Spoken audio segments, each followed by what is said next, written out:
धाराशिवमध्ये ज्यांच्या विरोधात आम्ही प्रचार केला त्यांचा प्रचार आम्ही कदापि करणार नाही. पाहिजे तर आमचे राजीनामे घ्या असे म्हणत हजारो कार्यकर्ते काल रात्री सोनर येथील कारखान्यावर गोळा झाले होते. त्यांनी आपल्या पदाचे राजीनामे मुख्यमंत्री एकनाथ शिंदे यांना पाठवून दिले. अर्चना पाटील यांच्या उमेदवारीचे पडसाद काल भूम, परंडा, वाशी या मतदारसंघामध्ये उमटले असून हजारो शिवसैनिक अर्चना पाटील यांच्या विरोधात उभे राहिले आहेत. महायुतीमध्ये विरजण पाडण्याची शक्यता असून आरोग्यमंत्री तनाजी सावंत यांचे पुतणे, जिल्हा परिषदेचे माजी उपाध्यक्ष धनंजय सावंत हे अपक्ष उमेदवारी अर्ज दाखल करण्याची शक्यता आहे. चालू मी राहुल चंद्रकांत डोके, युवासेना तालुका प्रमुख परंडा, संचालक कृषी उत्पन्न बाजार समिती परंडा. खरं तर ही शिवसेनेची जागा गेली 35 वर्ष आपल्या धनुष्यबाणाला आहे.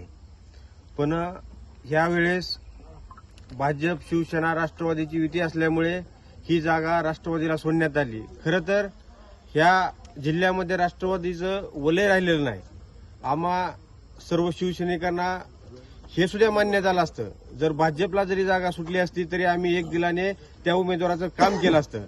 पण आता अशी नामुष्की उरली आहे ज्या आम्ही आतापर्यंत कधीही घड्याळाला मतदान मागितलं नाही.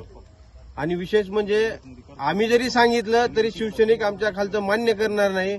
त्यामुळं माजी मुख्यमंत्री एकनाथजी शिंदे यांना विनंती आहे, अजूनही वेळ गेलेली नाही, आपण याच्यावर फेरविचार करावा. आणि आपण जे सर्वे म्हणताय, मला मुख्यमंत्री मी एवढा मोठा नाही पण एक सांगतो, आपले सर्वे सगळं भाजप खोडून काढायला लागलाय. पण भाजपच्या एका तरी सर्वेला तुम्ही म्हणताय का त्यांचा चुकीचा आहे?